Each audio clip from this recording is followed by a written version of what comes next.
by the end of the decade, we will have probably our first $10 trillion company and probably multiple of them. And it will be because of artificial intelligence that'll happen. Welcome to the Artificial Intelligence Show, the podcast that helps your business grow smarter by making AI approachable and actionable. My name is Paul Raitzer. I'm the founder and CEO of SmarterX and Marketing AI Institute, and I'm your host. Each week, I'm joined by my co-host and SmarterX Chief Content Officer, Mike Kaput, as we break down all the AI news that matters and give you insights and perspectives that you can use to advance your company and your career. Join us as we accelerate AI literacy for all. Welcome to episode 182 of the Artificial Intelligence Show. I am your host, Paul Raitzer, along with my co-host, Mike Kaput. We are recording this on Friday, November 21st. It's coming out on its usual Tuesday slot, but I am heading off on vacation, so I did not want to do this from vacation. And actually, I mentioned on the last podcast, we were thinking about not having an episode because it was the holiday week, but then Google shows up with Gemini 3 and Nano Banana Pro and Nvidia Earnings, and like we couldn't not do an episode. So here we are. We are going to do, it's probably going to be like a little bit of a hybrid. It's going to be more rapid fires than normal. Like we usually do 3 main topics and then about 7 to 10 rapid fire items. If you're new to the podcast, that's the weekly format. We're going to do like modified main topics today, I would say. We're going to try and keep this a little lighter for the holiday week. See if we get in at under an hour. I don't know. They're usually like an hour 10, hour 20. We'll see how this goes. All right, but lots to talk about, so we had to do it. All right, this episode is brought to you by AI Academy by SmarterX. AI Academy helps individuals and businesses accelerate their AI literacy and transformation through personalized learning journeys and an AI-powered learning platform that we just launched 2 weeks ago. There are 9 professional certificate course series available on demand now, with more being added each month. One of those featured certificate course series that I teach is AI Fundamentals. This 8-course series is an essential starting point for personal and business AI transformation. The courses take you beyond headlines and hype to provide a complete foundational understanding of artificial intelligence. You journey from core concepts in the current state of AI to the practical skills needed to use generative tools, and you'll gain the strategic foresight to prepare for what's next. Upon completion, you will have the clarity and confidence to not just navigate the age of AI, but also lead within it, making you an invaluable asset to any team or organization. So as I mentioned, there's 8 courses. It is Intro to AI, AI Concepts 101. Even if you're not super new to AI, I think you will get tremendous value out of AI concepts. I got value out of creating that course. It was really cool to kind of go through everything. State of AI is the 3rd course. We have AI Timeline, where I look out at what's going to happen between now and 2030. Generative AI 101, Prompting 101, AI Agents 101, and then it wraps with AI and You. So you can learn more about the AI Fundamentals course series, AI Academy, and our AI Mastery membership program at academy.smarterx.ai. All right, Mike, we are into our AI poll. So this is our informal poll we do with our listeners each week. So we only had a few days of this one. We got 79 responses as of the moment of this. They get somewhere in that range of like 100 to 120 so far, which is why we're deeming them an informal poll right now. It's more about sentiment of our audience. This is only the 3rd week we're doing this. So as these kind of grow, we might move more into that territory of actual like formal survey. But for right now, informal poll, and we learn interesting things. So last week we said, how do you feel about new AI apps that create interactive digital avatars of deceased loved ones? So this was actually a topic, Mike, that we talked about on, what was that, episode 180, right? Yep. And I don't know, Mike, like this one was weird. If I had to predict what the answers would have been, it would not be the mix we're looking at here. So again, how do people feel about digital avatars of deceased loved ones? About 28% say deeply concerning and unethical. 32% say mostly concerning with some risks. 24% are at I am undecided or have mixed feelings. And then 11% potentially comforting for some. And then a positive use of technology for legacy is the smallest. But yeah, I don't know. I honestly would have thought that deeply concerning and unethical would have been way higher. Like if I'd had to predict that one. Right. I would have too. I mean, if you total that up, it's like what, 60% of people? I would have thought it would be like 80 plus. 80, 90. But Yeah. again, like I think this is really illuminating to me, because this is why we're doing these surveys. Is like, we talk about this stuff, we think about it, but we don't want it to just be our perspectives, or to assume that how we may, feel about it is how everybody else is thinking about it. So yeah, I don't know. That's great. Like I'm actually like really happy we're doing these pulse surveys, because Yeah. this is exactly the kind of thing I wanted to see. The second one also kind of fascinating. So we asked, with AI generated music now topping the charts, do you feel AI created work holds the same creative value as human made work? So the biggest percentage, 49%, is it's a different category of creativity entirely. 24% said sometimes, but it's not the same. Hmm. 13% say no, it lacks genuine human creativity. 9% at yes, the final product is all that matters. So, wow, I mean, like 22% are like, well, okay, so 30% no, it lacks genuine human creativity. Sometimes not the same. So, I don't know, like 49%, it's a different category of creativity altogether. I get that. I Lacks would have thought, genuine I genuinely would have thought more people would have said, no, it lacks lack. Yeah, any. that's This is murkier, I yeah. I think, think than I that's the would have one I was thought. leaning toward too. Yeah. Yeah, I don't know. Yeah, so again, I think, like, again, informal poll. I think if you polled general society, or if you polled creatives, like purely creatives, that number would be way higher. Yeah. So this tells me like our audience is very forward thinking about creativity and intellectual property, and like open to the fact that everything's changing, like the world is changing. Like that's kind of what this tells me, is like, yeah, it's just evolving. Interesting stuff. Okay, so this week again, you can do, what's our URL, Mike? SmarterX.ai/pulse. Correct. Yeah. That's okay. So you can go and participate this week. So again, SmarterX.ai/pulse. As a reminder, we do not collect email addresses. This is not a marketing ploy. This is purely for research and to get a sentiment of how our audience feels about these topics. So you will go to a Google form. It might connect to your email address, but that we're not doing anything with that information. It doesn't come to us, and we're not marketing to you as a result of this. How frequently do you currently use Google Gemini? Any form of it, could be in Google Workspace, could be in Notebook LM, could be straight the Gemini agent, in your professional workflow. So how often are you using Google Gemini? Daily, weekly, occasionally, rarely, never. This will be an interesting one. I'm Yeah. not going to like say what I think is going to happen here, but that's a good one. And then the second one is, U.S. Senator Mark Warner has warned that AI could spike unemployment for recent grads. Has your company changed its hiring strategy for entry-level roles?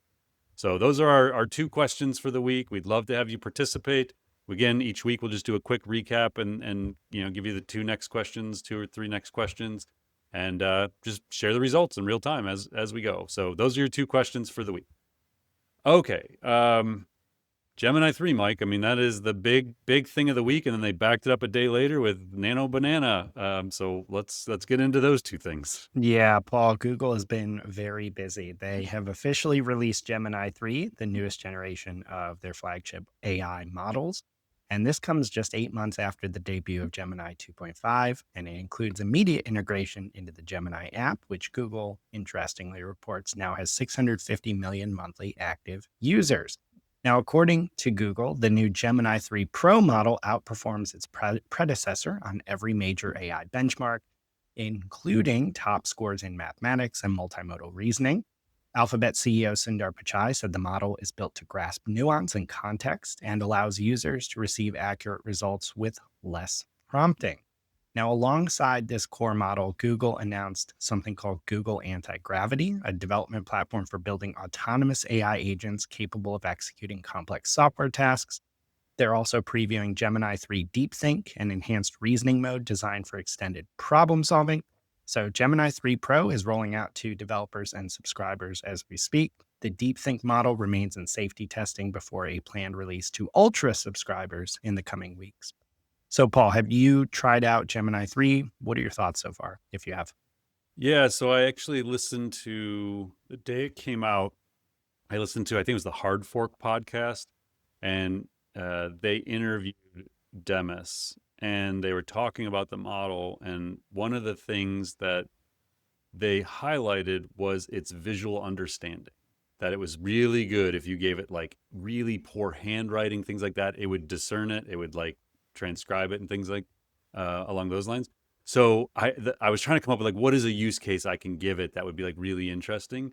And so I actually had a internal meeting from late October that was this crazy whiteboard session. There was stuff everywhere, and I've had a task since then to summarize that meeting notes.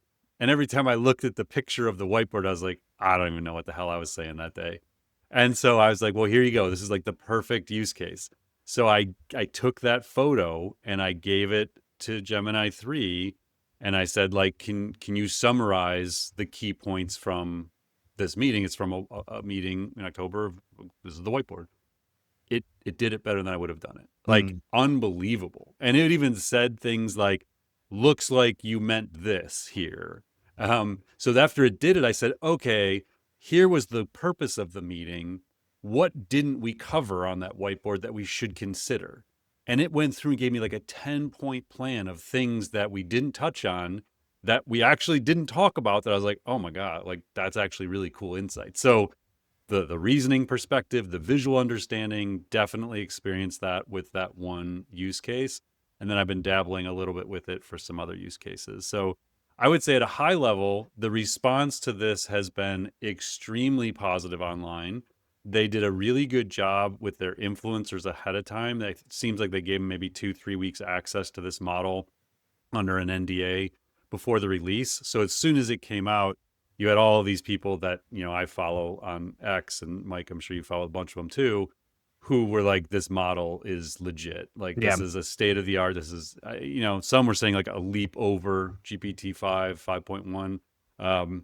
But definitely Google, locked in the lead on this, I would say. It does seem like they've really kind of stepped it up. And as I've said many times the last couple of years, even though OpenAI appeared to be in the lead, I would never bet against Google when it comes to the long game here. They have the deep AI research capabilities. They have the infrastructure, the chips. They have the team. Not only the Google team, but the DeepMind team. They have the products. 7 products or platforms with over 1 billion users. So they have a massive customer base. They have massive financial strength that OpenAI doesn't have. Like, it's really hard to look at this situation and think that Google isn't going to continue to push the frontiers here. And then yesterday, I think it was, or maybe it was early this morning, I saw this article from The Information that says Altman memo forecasts rough vibes due to resurgent Google.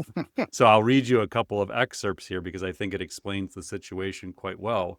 So it says, OpenAI CEO Sam Altman told colleagues last month that Google's recent progress in AI could, quote, create some temporary economic headwinds for our company, unquote, though he added that OpenAI would emerge ahead.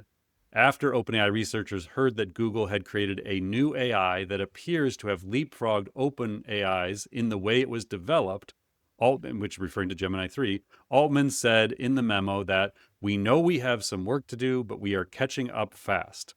Still, he cautioned employees that I expect the vibes out there to be rough for a bit, meaning they're going to come out with something that is better than ours, and we're going to have to kind of like work through this. When I say ChatGPT is significantly ahead of Gemini chatbot in terms of usage and revenue, but the gap has been shrinking. ChatGPT is AI to most people, and I expect that to continue, Altman said in his memo.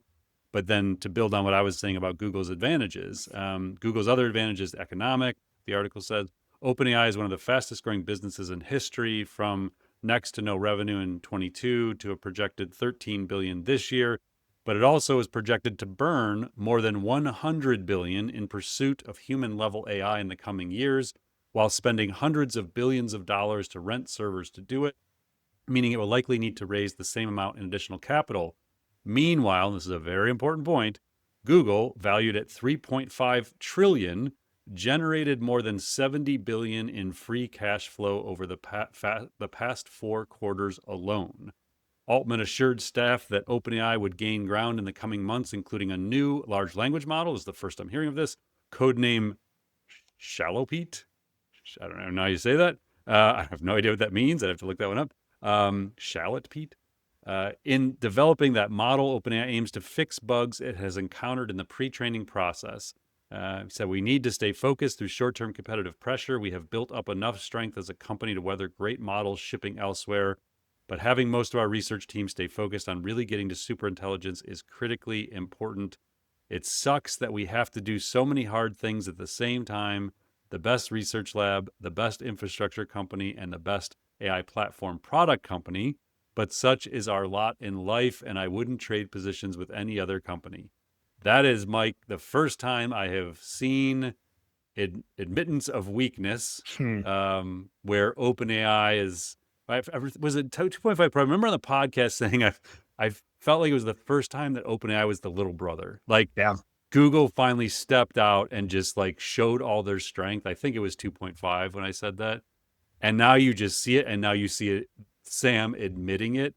The thing I heard, and I don't remember which podcast I listened to about this. It might have been that same Hard Fork one. Google seems to have solved some more efficient ways to do pre-training that OpenAI has also been trying to figure out, and it seems like Google got there first, and that enabled them to train a far more powerful, but more importantly, more efficient model. And then I think we see that in the Nano Banana that we'll talk about as well. But I mean, first time where you really see the market saying what we were saying probably 6 months ago, which is do not count Google out here. That they likely have far more strength in this match, this competition, than people realize they do. Yeah. And I would just add to that, I realize that there's plenty of models out there. They're all roughly at the same level of capabilities. We can't follow all of them and use all of them as much as we'd like. But if you are somebody who has not really investigated Gemini at all because you're becoming a ChatGPT power user, like very good for you. I think it's time that you take a look at it. I mean, I found this to become very quickly like a go-to model for every type of work because it can handle video, multimodal. We'll talk about image editing in a second.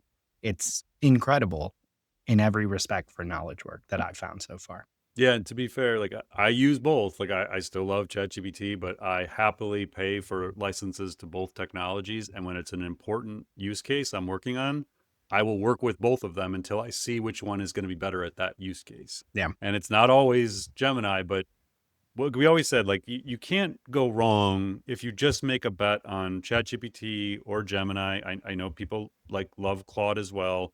If you just get really good at one of them, if you decide to focus your time on Gemini, I don't think you're going to be missing out on much if that's where all your time goes, is I guess one way to look at this. All right, next up, Google has also released Nano Banana Pro, its new state-of-the-art model for image generation and editing. Formally, this is known as Gemini 3 Pro Image, but we call it now by its nickname. So do they. They've kind of gone all in on the Nano Banana nickname.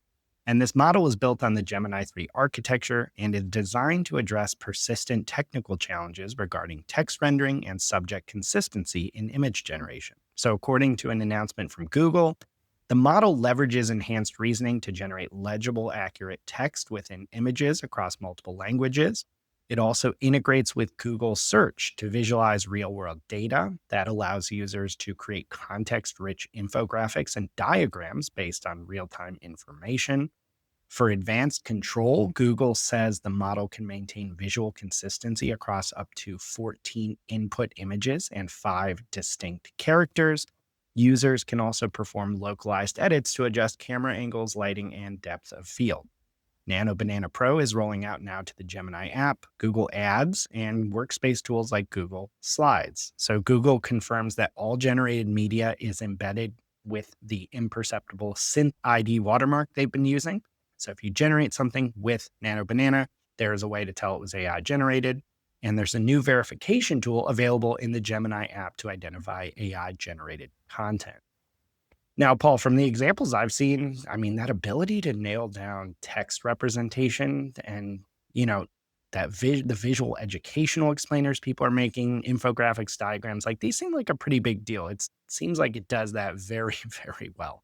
Yeah, I mean, go back a year, 6 months. Like if you asked it to make a logo and give it your company name, like it would misspell it half the time. Yeah. Like, I mean, we are not far from these things not being able to spell to all of a sudden they do infographics based on a PowerPoint or a long Word doc or whatever with like near perfect spelling and understanding. I saw one, I think it was John Woodward, maybe from Google.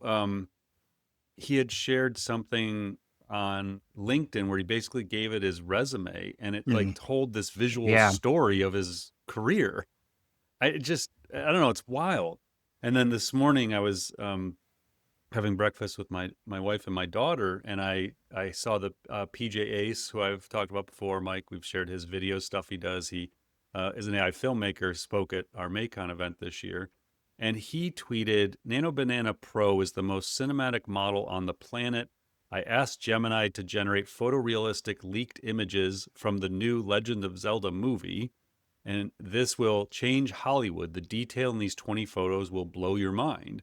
And they are. I mean, they're insane. Like cinematic is a good word for it. It looks like Mm, something straight out of a movie.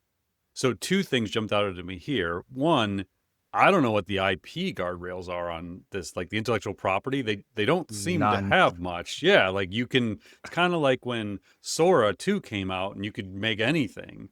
I saw ones of like politicians and AI leaders doing weird things together, and like there just doesn't seem to be the limits on this. I don't know what the safety measures are and stuff, but the intellectual property side seems very limited in terms of what they put up into guardrails. Um, but the second piece is I showed this to my wife and my daughter. Zelda happens to be my wife's favorite game, and so I said, "Look at this," and she just like stared at me like, "What is this?" And so we had this conversation over breakfast about what happens to designers and like digital creatives. So the thing that I talk with them about, and then the thing I'll share with you all is like it's what we said before. Like the digital creators, the designers, the videographers, like the people who lean into this are going to have these insane superpowers. Like they'll be able to do things with these models that you and I, like the non creators in this world, couldn't do. But it also means we're just going to need fewer designers and creators. And again, I don't understand the counter argument to this. Like, Yeah. if you have 10 graphic designers on your staff and you go in and you play around with this and you realize what it's capable of, the reality is you could do the current level of work you're doing and maybe even do it better with probably like 2 or 3 of those designers if they're trained and bought into using these tools. I am not saying that's a good thing. I'm saying that is just straight up a fact. These things are good enough to do web page design, infographics, brochures, logos, PowerPoint slides, like anything you can imagine. We're basically at the point where these things can do those outputs. Now you're going to need technical design capability to like take it to a final product and things like that. But you give a creative these tools, they're going to 10x their creativity like immediately.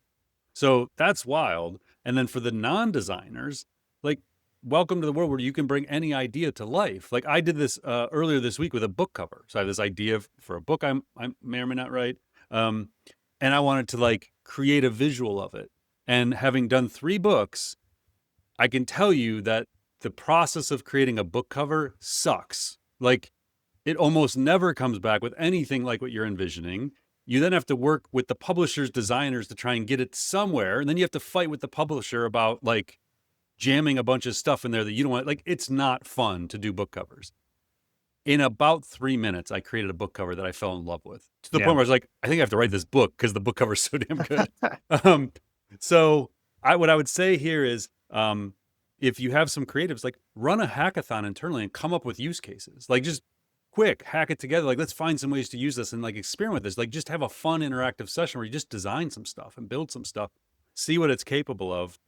And then I'll also say, Claire did the Nano Banana one for us, right, Mike? We have Yeah. okay, so if you're an AI Academy Mastery member, you have access to our Gen AI app reviews that we do every Friday. There is one on Nano Banana already, so you want like the quick introduction. And then we now have in the queue to do one on Nano Banana Pro, so we can show like these enhanced capabilities. Yeah, and I also just one last thought. I feel like image editing is kind of about to Huge. change forever. Yeah. Like that's always such a bottleneck for me where it's like I very much love working with designers, but when anytime you need a tiny little edit to something or want to see an iteration, there's a back and forth. It's really hard and tedious sometimes to get that done. That's gone away now.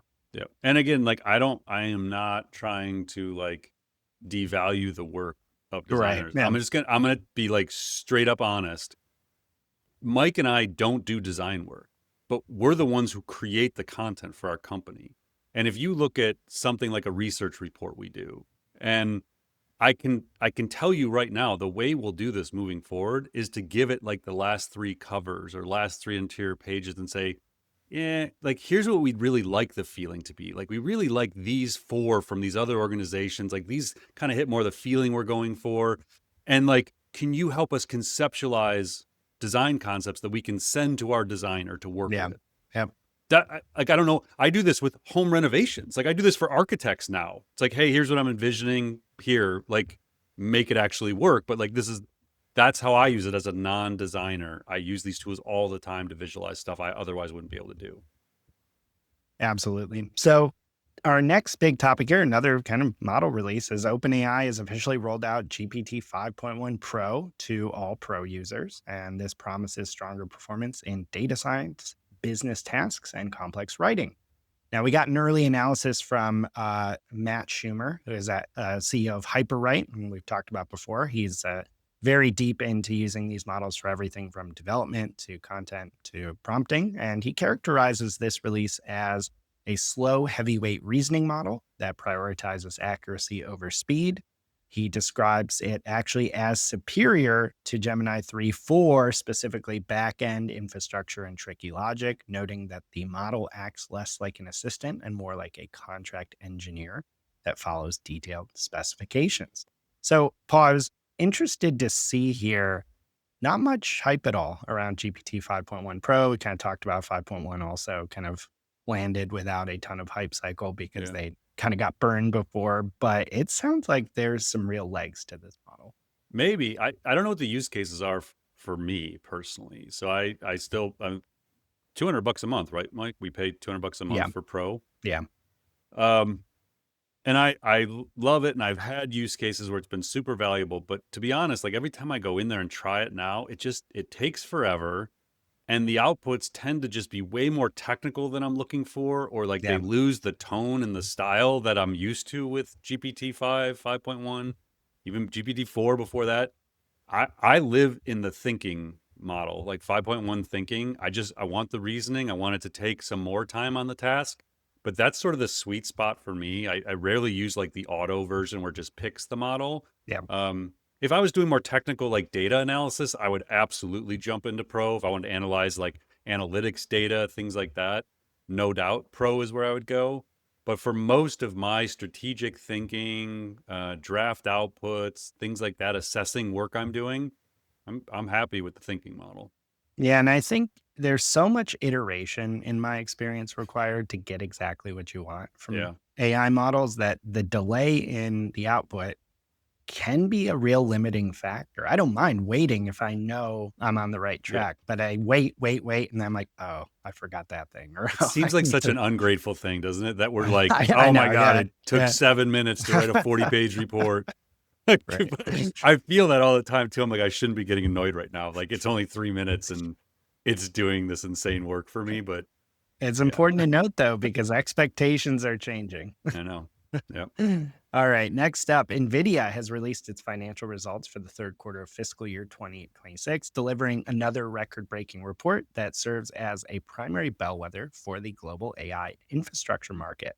So the company reported total revenue of 57 billion, marking a 62% increase compared to the same period last year.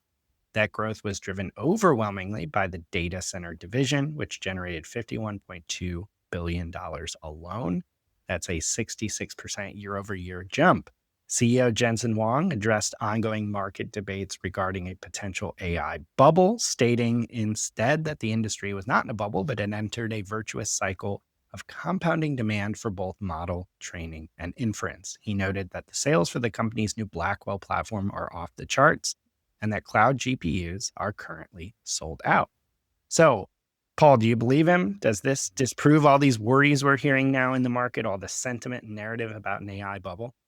I always laugh at this conversation because it's the thing I get asked about family and friends the most, from a stock perspective, investor perspective. It's like, oh, what should I do with Nvidia? Like, earnings are next week. What do you think?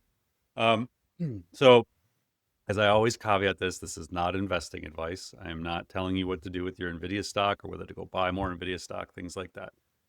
All I'm going to say is, there's been a lot of conversation around this AI bubble. It comes up in like every interview you hear. Like if Sam Altman's doing an interview, if Jensen, soon everybody asks about the AI bubble.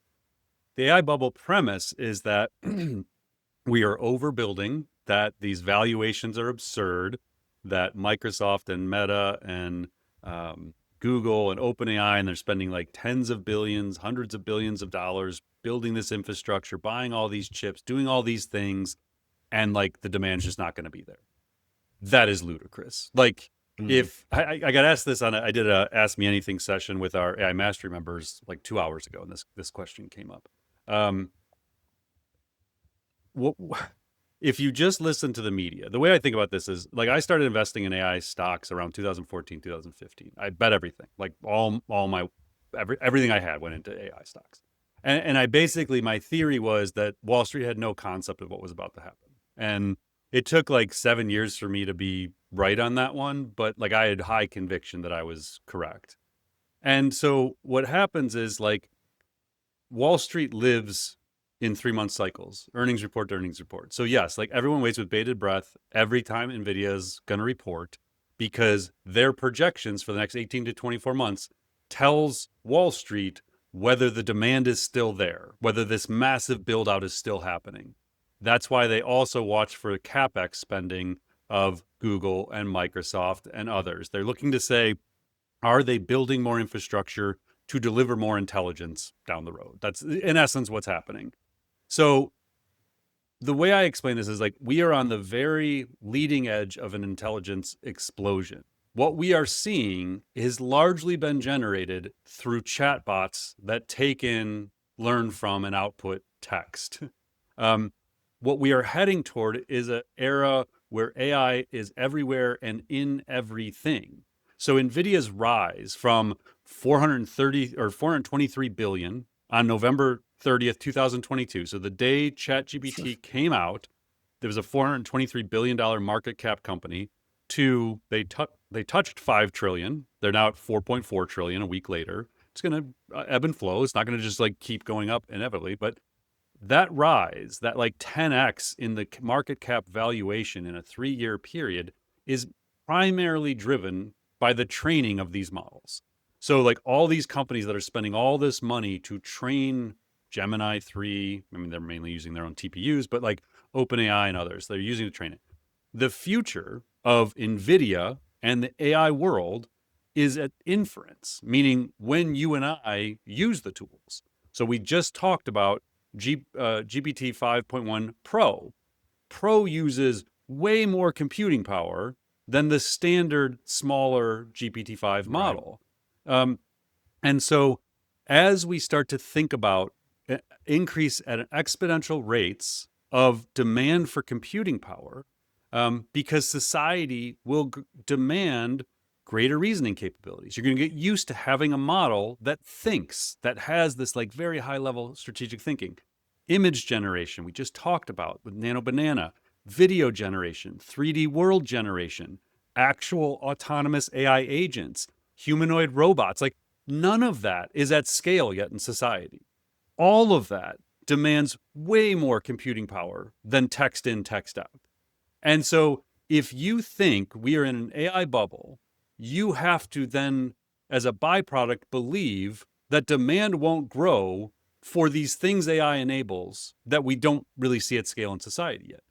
The only other way I see it not working is some variable, unknown or an unknown, like societal revolt against this stuff, regulation, state by state regulation that like basically, thwarts a lot of this stuff. All kinds of other scenarios I won't get into that could be really bad, that could stop this. But if things keep moving and we keep putting AI into all of our software, all of our devices, and it has reasoning capabilities and image and video and AI agents and all these things, then people are going to keep buying NVIDIA chips. Like, and so again, it's not this, I'm not providing investing advice. I'm just saying, I think that there will be multiple companies, AI companies, that are currently in that $3 to $5 trillion market cap range that will be $10 trillion companies within 3 years, maybe 5. By the end of the decade, we will have probably our first $10 trillion company and probably multiple of them. And it will be because of artificial intelligence that'll happen. Does that mean Perplexity survives? Probably not. Like, doesn't mean there isn't some bubble where investments are going into companies that probably won't be here in 2 years. Does Anthropic actually worth the kind of money they're getting? I don't know. But like, there will be a bubble of sorts. Like, there's all kinds of investments going into companies like Safe Superintelligence, Thinking Labs, Thinking Machine Labs, where those may be crazy investments. They might work, but there's going to be a whole bunch of 10, 20, $50 billion companies that just fold or sell for like pennies on the dollar. So it's not like the whole thing is not a bubble, but the big picture of, is AI going to dominate society and be the underlying force that drives the economy? Absolutely, it's going to be. So if you believe that, then, you start to look at these stocks differently.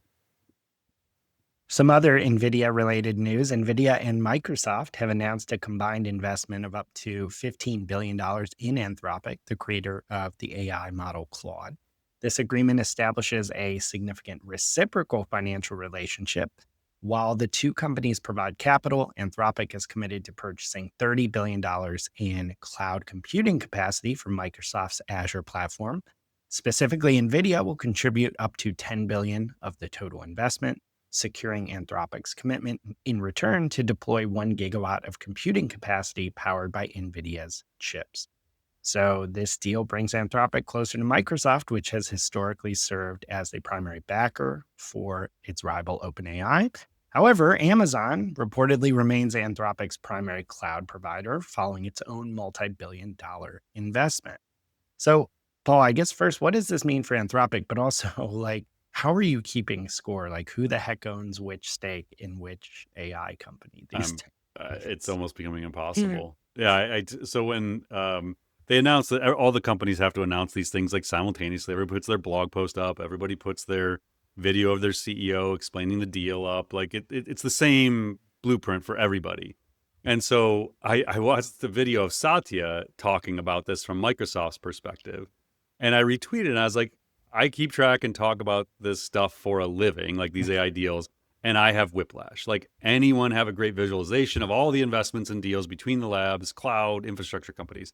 And I said, for example, Google owns 14% of Anthropic, who has a deal with Microsoft, who owns 27% of OpenAI, who has a $100 billion deal with Nvidia, who has deals with every lab. Everyone has a deal with Nvidia. It is the craziest situation, and I don't pretend to be smart enough to like comprehend all of these deals and how they're working. It does seem like it's just a lot of a shell game. Like, we'll sign a $100 billion deal. You buy $100 billion in Nvidia chips, and okay, we'll do this deal with you, and then we're going to spend $5 billion on cloud computing next year with you, and like, it's just moving billions, tens, hundreds of billions of dollars between like 7 companies. It's crazy. Yeah, it's also like there's plenty of big personalities and feuds and drama, but never think that they're not going to work with each other just because they're at odds. Well, and I tweeted, I think I tweeted this on like Tuesday. So there was a dinner at the White House with the Saudi prince or something. Yeah. And Elon Musk and Greg Brockman are in multiple photos in different rooms together. So it wasn't like they randomly were standing next to each other saying, hey, let's take a picture. They were obviously in close proximity to each other during this party. And so I half joked, I was like, I wonder if the lawsuit came up. Like, Elon is suing Greg Brockman and OpenAI for the founding of the company. And they're just like chilling with Jensen Huang and whoever the soccer player is, Ronaldo.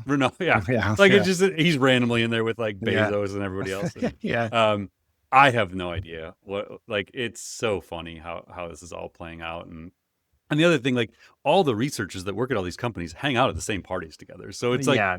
it's presented as this like insane competition when in reality, um, they all know each other. I actually saw this hilarious clip. I'll try and find it, put it in the show notes, from the All In conference where Sergey Brin was talking about coming back to Google after he like semi-retired. And he said he's like, the main reason I came back was because I was at a party and this dude from OpenAI came up to me. He's like, "What are you doing retired, man? This is like the greatest moment in human history for computer science people." And he's like, "Oh shit, you're right." Like, and he like, I'm going back to Google. I started working on AI. So it's just like somebody jokingly tweeted, like, "This dude deserves at least $1 billion in stock from Google for getting Right. Sergey to come back and work on AI." It's funny. All right, next up, former U.S. Treasury Secretary Larry Summers has resigned from the board of directors at OpenAI. This ends his tenure at the AI company after just 2 years. Summers originally joined the board in November 2023. He is intended to bring some Wall Street and Washington experience to the startup.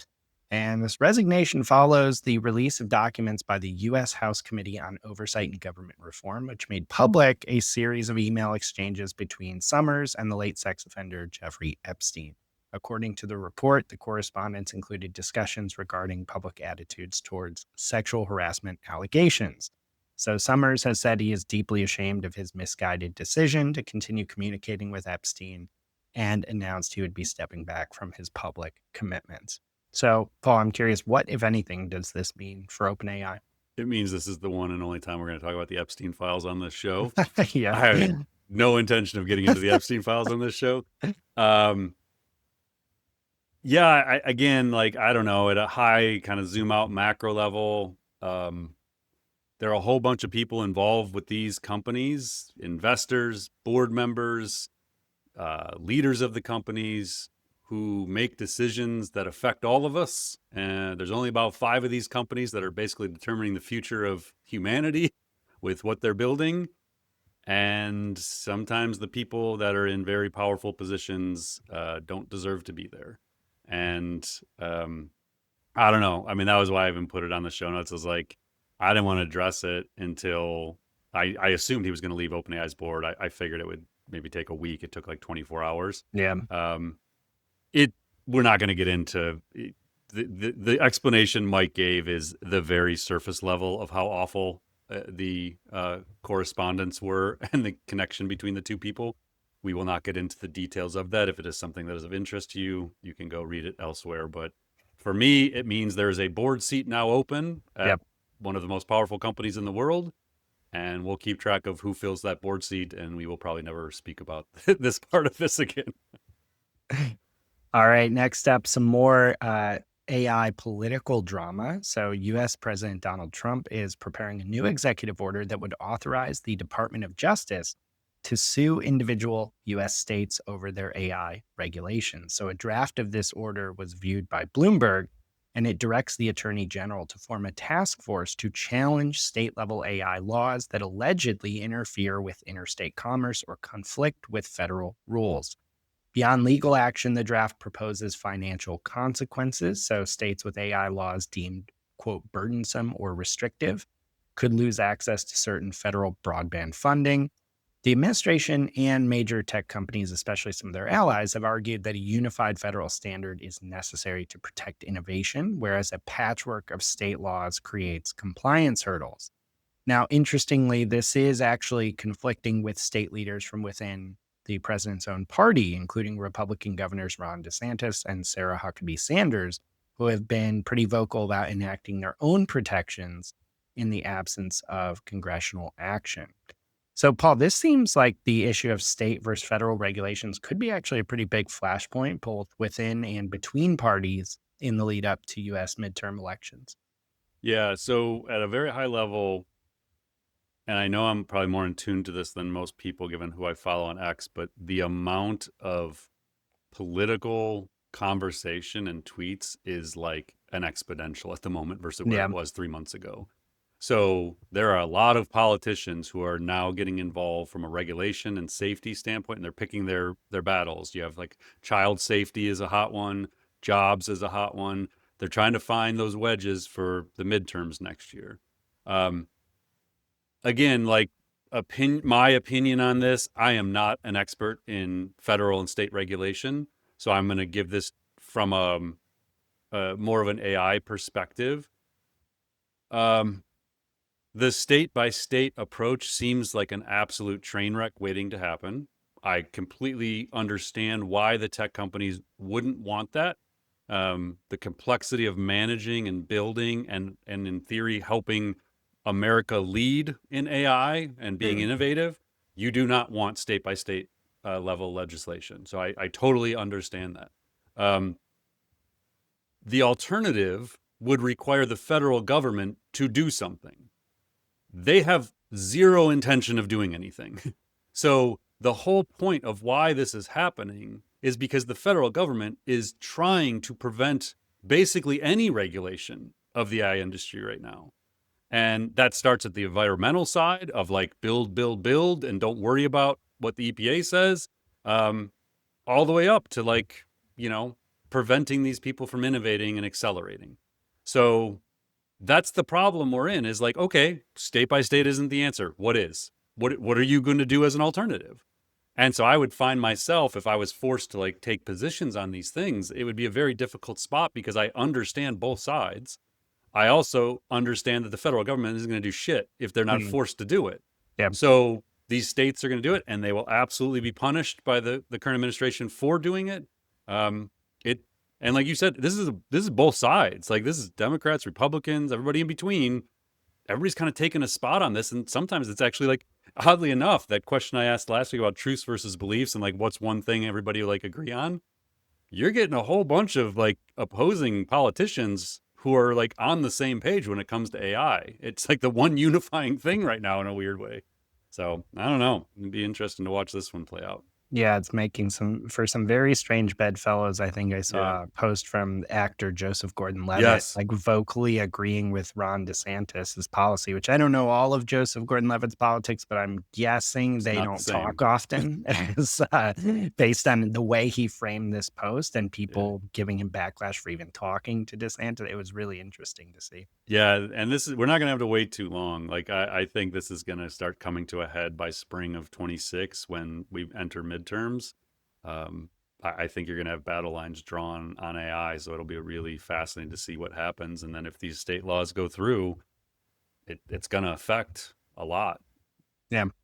Well, here's another way this battle is shaping up. So in this next topic, this new bipartisan super PAC we've discussed that's backed by AI executives, called Leading the Future, has launched its first targeted campaign against a Democratic congressional candidate in New York. So this group is opposing State Assembly member Alex Boris, who is a co-sponsor of the state's proposed RAISE Act. If signed into law, this bill would require major AI companies to publish safety protocols regarding misuse of their technology and mandate the disclosure of serious incidents to the state attorney general. So Leading the Future is actually funded by significant industry players like venture firm Andreessen Horowitz, Palantir co-founder, some people at the search startup Perplexity. And in a statement on Monday, and Greg Brockman, the PAC argued that Boris is pushing ideological legislation that would create a regulatory patchwork and handicap American innovation against global competitors like China. Now, Boris, interestingly, is a computer scientist by training and responded by claiming the industry is targeting him because he understands their business too well and is in charge of regulating it. So this one even seemed like a pretty big deal as well, Paul, because like, your position as a politician on AI now can determine how hard it is for you to get elected. I actually think I know why Elon Musk and Greg Brockman are hanging out now, because Brockman is one of the leaders of this PAC, and Elon obviously would side with this idea. And Elon has obviously become political in the last couple of years. I wonder if that isn't the unifying thing. It's like, yeah, I'm suing you, but how about another 100 million for your PAC? You're right. Yeah, again, it's going to get really messy. This is what happened in crypto. They like rich people put their money together into these PACs, and then they attack people who are anti-crypto. You're going to see this played out, and the 100 million is just the beginning of this. They're going to go after anybody that's going to try and slow down AI for whatever reason. Yeah, the administration hates it because they're going after Republicans and Democrats. Doesn't matter. They'll go after any of them. Yeah. So another interesting wrinkle on the political side. Next up, author Karen Howe is addressing some controversy online about a statistical error in her new book, Empire of AI, which is about OpenAI. And this is following a viral fact check regarding the environmental impact of data centers that she talked about in the book. So, writer Andy Masley posted about Empire of AI, saying it was actually wildly misleading on AI's water usage. He identified a critical unit conversion mistake in one of the book's chapters on how much water data centers in Chile were using. And he demonstrated that the text appears to confuse cubic meters with liters. So a miscalculation that unfortunately inflated the reported relative water consumption of a data center by 3 orders of magnitude. So Howe actually publicly acknowledged the mistake on X. She said she is verifying the data with her sources and coordinating with the editors to issue a correction. This incident sparked, though, a really big debate kind of regarding the accuracy of AI critics. So Masley argues the error distorts the public's understanding of the industry's environmental footprint, whereas people like AI researcher Timnit Gebru defended the work, contending that the statistical flaw does not invalidate the book's broader critique of corporate power. So, Paul, how big a deal is this? Like, this blew up on Twitter. Like, what's actually Yeah. going on here? So I saw this as soon as it happened, and I think I flagged it in our sandbox. And then as the week progressed, it was like, holy cow, like Yeah. this is just going crazy. Yep. So yeah, I mean, in essence, what happened is Karen had taken data from a government agency that didn't include the metrics in it. Like it didn't include whether it was liters or cubic meters, whatever it was. And she wrongfully made an assumption. So Karen made an error. Now, Karen is a phenomenal journalist and a wonderful person. She's spoken at MACON before. She wrote an incredible book that shouldn't be diminished because of this error. It was a mistake. The guy, Andy, who did the research, like, damn, like it is an incredible analysis. Like he was very cordial about it, but he was like, you screwed up like big, and here's how you screwed up, and like you got to fix this because this changed, like this drove the conversation around environmental impact. This isn't some small misleading thing. It changes the whole hypothesis of a big part of your book, basically. But he did it in a very appropriate way, I felt. The problem came in with all of the accelerationists using this as the jumping off point to say everything Karen has done is basically worthless. Like the book was worthless. It's based on a false premise. They started attacking Karen personally, which is where Tim showed up, tried to defend Karen. That did not go well. She did not handle it well. She basically glossed over the fact that Karen had made a mistake that Karen had already admitted to and said, this was a problem. This was on me. Like I shouldn't have.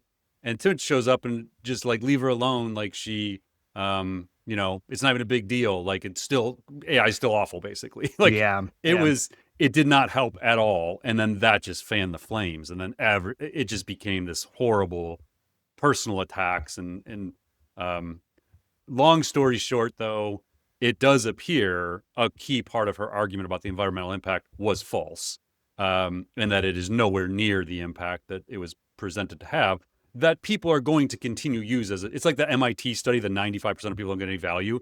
See that stupid study showing up like every week in headlines, that congresswoman using it in a hearing. So once you have that data point, she can correct the book. It doesn't matter. Like the damage is done. She can do her best to like fix it moving forward if the publisher will allow her to reprint, like the next reprint. The way it'll work is like, this book is really popular, sold hundreds of thousands of copies, I'm guessing. So if you don't know how the publishing industry works, they will print runs in advance. So a book selling like that probably is printing 20 to 50,000 copies in advance. I haven't met a publisher yet that's going to eat those 50,000 copies. So you're going to have all these books out in the world with that misrepresentation, and they're just going to have to do their best on the next run to fix it if the publisher will let her do it. All right, next up, Jeff Bezos is returning to a direct executive role in the technology sector to lead a heavily funded AI startup venture. So according to reporting from the New York Times, the Amazon founder will serve as co-chief executive officer. of Project Prometheus, a startup developing AI systems for the engineering and manufacturing of computers, automobiles, and spacecraft. The company is launched with $6.2 billion in funding, partly provided by Bezos himself. This establishes it as one of the world's most well capitalized early stage startups.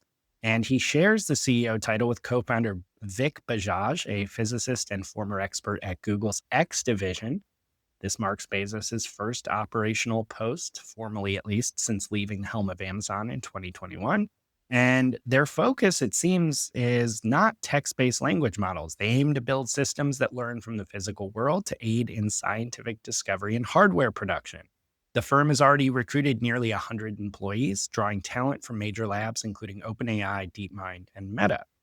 So, Paul, I'm curious, like, what is the play here? It's a pretty crowded space. Sounds like maybe there's a connection here to world models, like we've talked about in the past. Yeah, I mean, robots, space, manufacturing, those are all things that Bezos is an expert in and has keen interest in. And yeah, I don't know. I mean, the fact that it's like the Sergey thing I mentioned earlier. Like, Yeah. like Bezos doesn't need to work. Sergey doesn't need to work. No. But how do you miss this moment? Like, you can build anything now, and so to see him basically come off the sidelines in theory, if it's truly a CEO role where he's gonna be working 50 60 hours a week, whatever that is, I think it truly is just that these people just can't watch this moment go by and not be a part of it, and they see probably better than anybody like what could be built. And when money isn't an issue and you can jump in and put 6 billion in to start, like, if you put yourself in their shoes, I could see why you can't just sit on your yacht, and live your life. You got to get back in it because it's just too exciting to miss. Some more Amazon related news. Amazon has actually attached some specific financial value to the performance of Rufus, its AI shopping assistant embedded directly into its mobile app and website. During the company's third quarter earnings call, CEO Andy Jassy projected the tool will generate more than $10 billion in annual incremental sales. According to Jassy, 250 million shoppers have used the assistant this year to research products, with monthly interactions rising 210%. So the company is crediting Rufus with driving significantly higher conversion rates. Amazon reports customers who engage with Rufus during the shopping journey are 60% more likely to complete a purchase compared to those who do not. It is designed to answer queries ranging from broad category comparisons to specific item details, and it has now expanded to markets that include the UK, India, and France. There's also a recently added Help Me Decide feature to guide customers through complex purchases. So, Paul, this is pretty solid proof that AI done right can have an enormous impact. And I think it might also explain why Amazon, which we talked about on episode 179, is so hesitant to have agents from like third parties like Perplexity roaming around the site outside its control and ecosystem. They are printing money using their own kind of assistant here. Right, and they don't want an AI agent talking to Rufus. No. They want the human. Yeah, this tech's been in the works for a while. And I actually don't like when I go into Amazon, I'm usually like very specific. I have a thing. I don't even go in there and like have Same, yeah. conversations with Rufus, but I could totally see how that could be a valuable thing. But I see this being very similar to like Meta's embedding of Meta AI. It just becomes the search window. It becomes the way you interact. I think that's how Google's thinking about AI mode is just anytime you're searching, you're basically interacting with their AI, which again goes to my point about it's going to be everywhere and in everything. And, the demand for computing power to service things like Rufus is going to be enormous. So I don't know, but I do think there's also the evolving buyer behavior, way consumers seek out information, the way they make buying decisions, the way they actually purchase, whether it's them or their agent that's doing it. I think this is the kind of thing we'll keep monitoring as as that buying process evolves and people's behavior evolves. It's fascinating to see the data, especially for things, Mike, that you and I don't really use every day. So it's hard for us to like provide that perspective otherwise. Next up, OpenAI and Google are deepening their integration into education with some new tools and credentials. So first, OpenAI has launched ChatGPT for Teachers, which is a secure workspace designed specifically for US K-12 educators. So this platform is free for verified teachers through June 2027. It's a version of ChatGPT that includes admin controls for districts and adheres to compliance standards to protect student data. So teachers can use it for their own use cases, totally free of worry that it is unsafe or that they have to spend budget on it. Meanwhile, Google has introduced 3 new Gemini certifications. And the new tracks target educators, university students, and high schoolers, offering digital certificates to those who pass assessments on using Google's AI tools. And so basically, this, Paul, kind of just reiterates this trend we're seeing of both companies making pretty big education plays here. And I'm curious where you see kind of the end game with this. Are they just hoping that they become the norm in every high school, college, et cetera? Yeah, I assume it's a battle for that next generation of users. My kids use Google Classroom at their school, Mm. so that's kind of their go-to. Gemini is not baked into it, which is an interesting Hmm. thing. I wonder at what point that is, or maybe it's an option and like it's up to the school to whether or not to turn that on. I don't actually know that.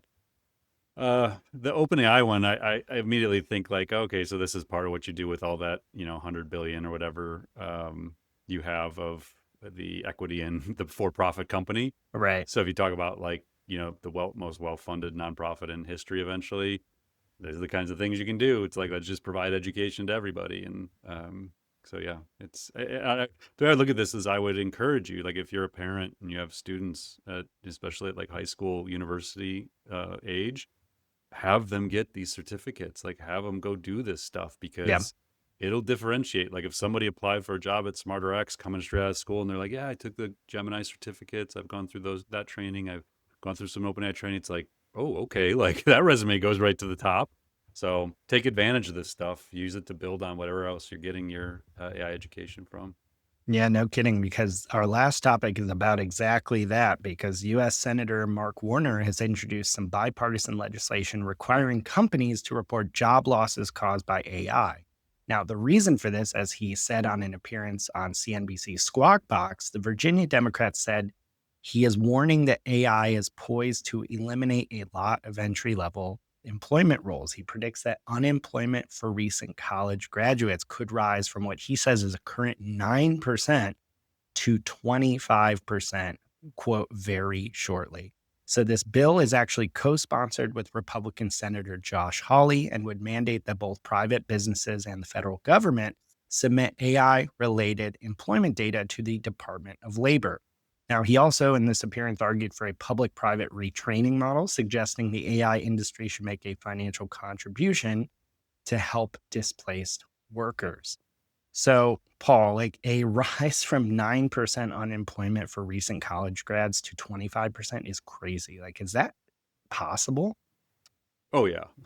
Look, I don't, I mean, I, I'll just be straight up. Like, I don't even know that it's possible. I think it's potentially probable. Like, Mm, talk to somebody trying to find a job right now, straight out of school. It's tough. It's interesting you're just saying that. I think one of the ways the government might have having to do something is this might be a prelude to a secondary unemployment tax if you lost your job due to AI. mm, Like you could basically force the AI companies to pay what amounts to a penalty, a tax on getting rid of human workers um, to supplement standard unemployment. yeah, I interesting. have no idea if that's something we talked about but now that I'm thinking about it, like that just seems like almost an obvious thing that would have to happen. Somebody's got to pay the bill. Like somebody's going to have to pay. Like providing reskilling and upskilling is great if there's other jobs out there for them. Yeah, We're going to go through a phase where there won't be, and I think the entry level, the younger employees are probably going to be the ones that suffer the most in the near term. There's emerging data showing that, and yeah, I mean, universal basic income is certainly like the favored way to talk about this if you're an AI lab leader. That sort yeah, of seems like their go-to. But yeah, I don't know. And this validates that thing we were saying. Like it's the unifying thing. You got Republican, Democrat who probably would never work together on stuff, and they're right. co-sponsoring a bill about this stuff. I think you're going to see a lot of that going reaching across the aisle and because what's going to happen is like it doesn't matter if you're Republican or Democrat. You lose your job, you lose your job. Yep. Like, and so all of these senators, all the House Representatives, like they're all going to represent people who are going to be impacted by AI, and they're going to have very unhappy voters if there isn't something happening about it. So that is it is a truly bipartisan, like unifying thing. Yeah, it's super interesting to think about where that's going to go. Yeah.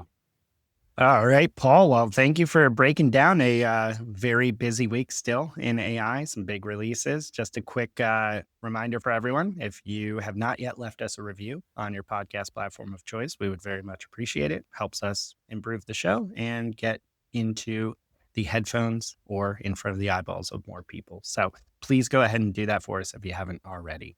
So, Paul, thanks again for breaking everything down for us. Yeah, and again, take 60 seconds, go to smarterx.ai/pulse and take those 2-question survey this week. We'd love to have more responses to share with everybody. It is fascinating stuff. All right. Again, if you're listening to this Thanksgiving week and you're celebrating Thanksgiving, enjoy the time with your family and friends. Hopefully everybody gets a little time away and stop thinking about AI. Don't spend the entire Thanksgiving dinner talking about it. I will do my best to avoid talking about it at Thanksgiving dinner. Just have a great week, everyone. Mike, I will probably talk to you when I get back from vacation, right? Sounds great. All right. Talk to everyone later. Thank you. Thanks for listening to the Artificial Intelligence Show.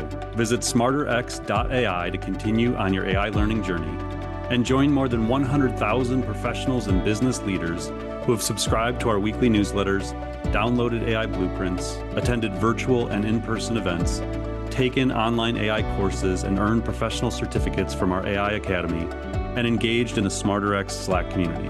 Until next time, stay curious and explore AI.